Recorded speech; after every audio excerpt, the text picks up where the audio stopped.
Bismillahirrahmanirrahim. Assalamualaikum warahmatullahi wabarakatuh. Perkenalkan, nama saya Wildan Rahman Hakim, mahasiswa dari Fakultas Ilmu Kesehatan, khususnya Ilmu Gizi dari semester 4. Dengan dibuatnya video ini, saya membuat untuk memperbaiki nilai pada mata kuliah pendidikan gizi. Semoga dengan dibuatnya video ini bisa memperbaiki nilai yang kurang pada mata kuliah pendidikan gizi yang diampu oleh Ibu Hardaning Ausi. Baik, langsung saja ke materi. Sebelumnya saya akan menyebutkan dulu materi apa yang akan saya sampaikan. Materi yang akan saya sampaikan yaitu cegah kurangnya gizi pada anak dan ciptakan generasi emas. Sebelum ke materi, saya akan menyebutkan pokok bahasanya terlebih dahulu. Jadi saya di sini akan membahas 7 pokok bahasan. Yang pertama yaitu pengertian gizi, pengertian kurang gizi. Yang kedua, anak kurang gizi di Indonesia. Yang ketiga, cara pengukuran status gizi pada anak. Yang keempat, tanda-tanda anak yang kurang gizi.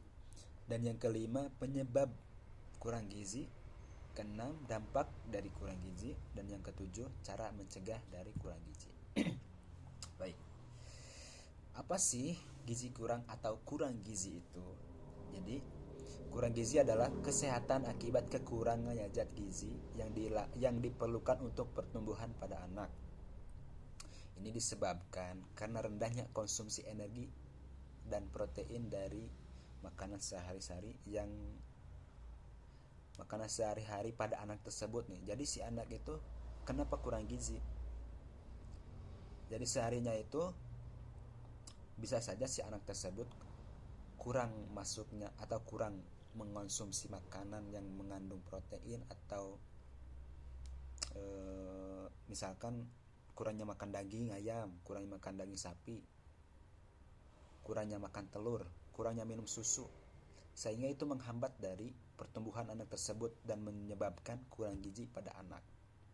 Istilah lain dari kurang gizi itu kondisi di mana berat badan pada anak di bawah rata-rata dan anak seusianya. Jadi misalkan ada 2 anak nih seumuran, yang satu kurang gizi, yang satu gizinya itu cukup.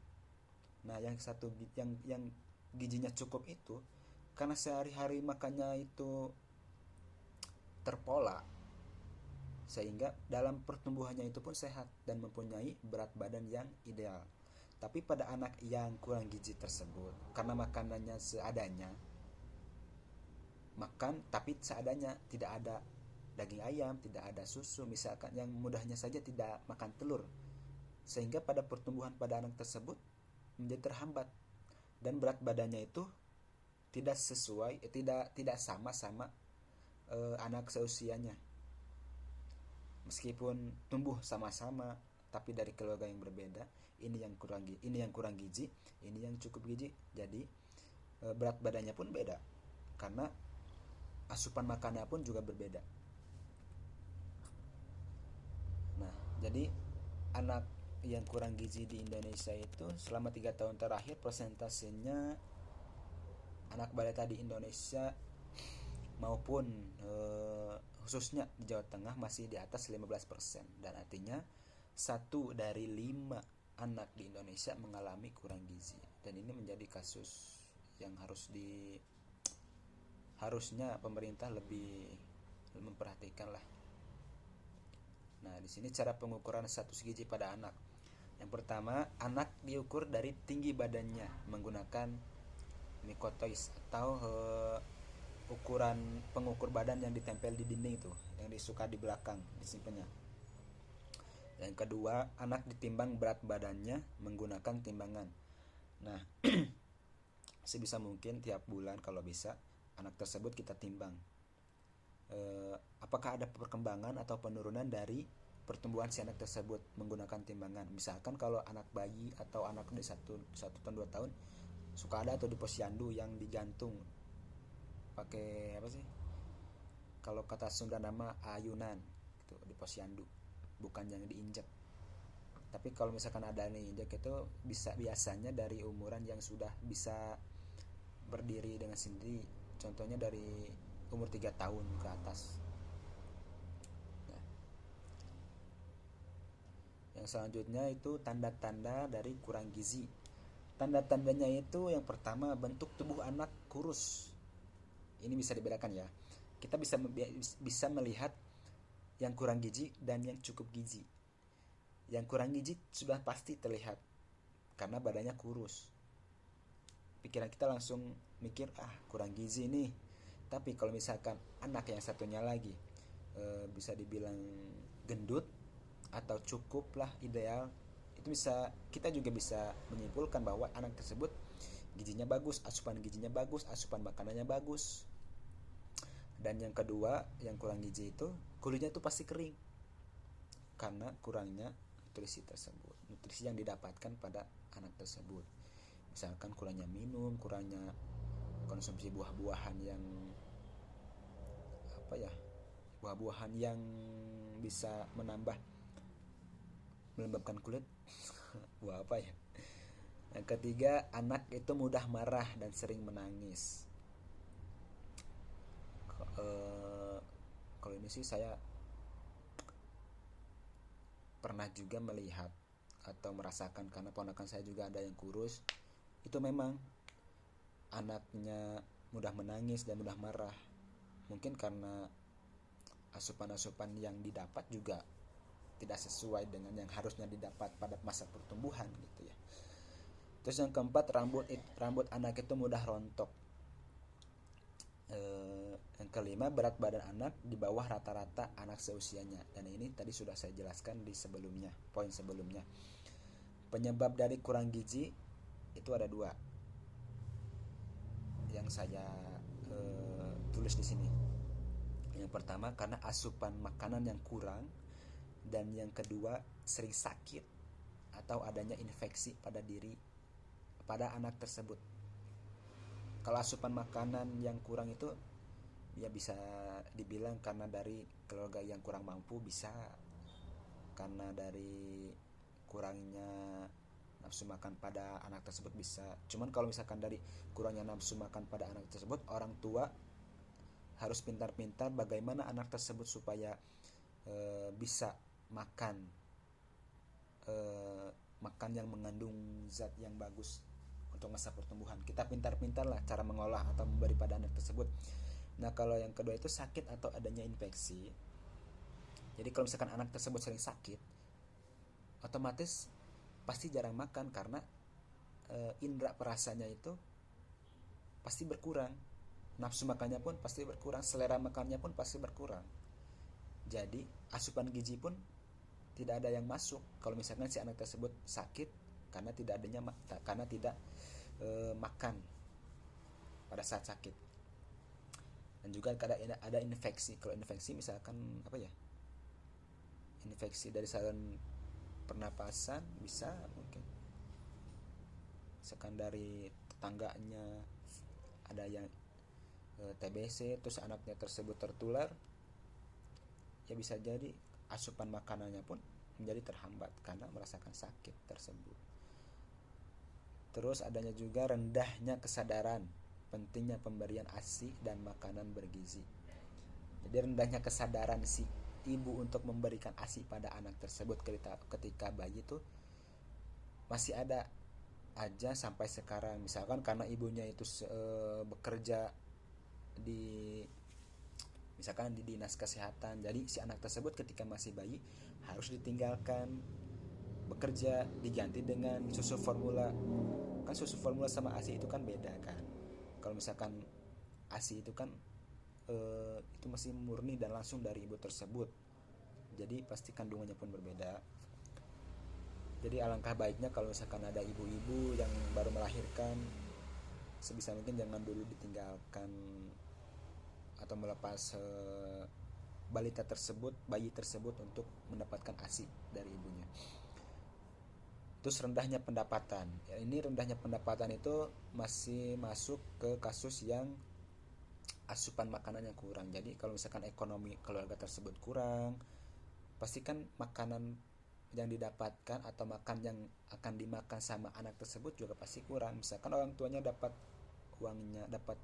uang 20.000 dalam bekerja, pasti makanannya juga seadanya. Terus dampak dari kurang gizi itu yaitu gangguan kesehatan secara mental dan emosional. Pertama, menghambat tumbuh kembang. Itu pasti sangat menghambat sekali, karena si anak pasti stres, mikir yang macam-macam, dan gak mau berinteraksi.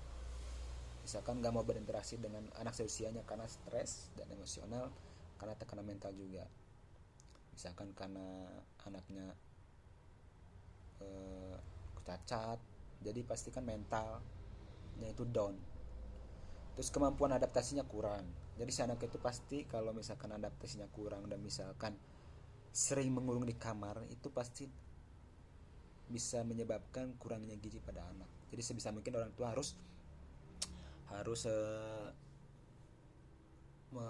menyuruh anak untuk bergaul dengan anak seusianya. Terus kemampuan belajar itu rendah, gangguan hiperaktif, rasa cemas yang berlebihan. Terus juga gangguan pada kurang gizi itu rentan terserang penyakit. Hal ini karena disebabkan karena daya tahan tubuh yang tidak kuat akibat kekurangan gizi pada anak tersebut, menyebabkan rentan terserang penyakit. Terus yang ketiga, anak yang kurang tinggi atau misalkan anak pendek dan tidak tumbuh optimal itu disebabkan karena kurangnya asupan zat gizi yang mempengaruhi tumbuh kembang. Misalkan kurangnya minum susu ketika masih dalam masa pertumbuhan, kurangnya makanan yang mengandung protein yang tadi saya sebutkan, misalkan daging, telur, daging ayam, dan lain-lain. Khususnya kalau bisa kasih susu murni lah untuk pada masa pertumbuhan. Terus bagaimana cara mencegah kurang gizi itu?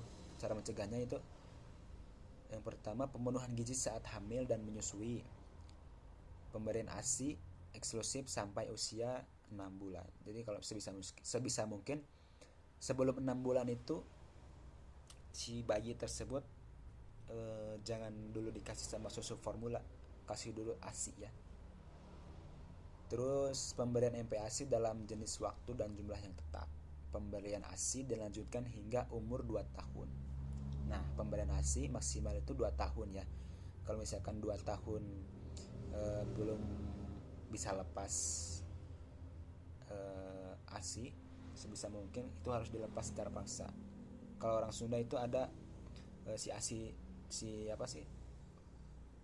payudara ibu tersebut dikasih daun gedang. Jadi biar nanti si anak tersebut ketika akan meminta ASI terasa pahit dan kelamaan akan terlepas.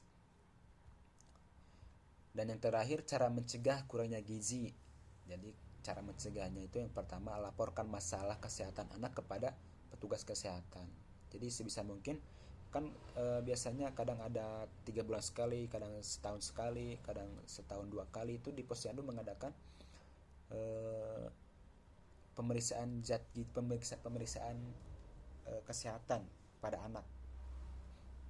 Biasanya kadang dicutat atau disuntik, pemberian supaya imunitas nanti ketika sudah besar atau ketika si anak tersebut sudah dikasih imunitas yang disuntik itu tidak mudah terserang penyakit. Terus yang terakhir juga memberikan aneka ragam makanan. Jadi anak tersebut kalau bisa kasih makanan-makanan yang bergizi supaya bisa mencegah kurangnya gizi pada anak tersebut. Baik, materi sudah selesai saya sampaikan. Mudah-mudahan ini bisa memperbaiki nilai pada pendidikan gizi, pada mata kuliah pendidikan gizi yang diampu oleh Ibu Ausi. Mohon maaf bila ada kesalahan kata atau kalimat yang saya ucapkan. Semoga Ibu dapat memaklumi. Ditutup. Wabillahi taufiq wal hidayah. Wassalamualaikum warahmatullahi wabarakatuh.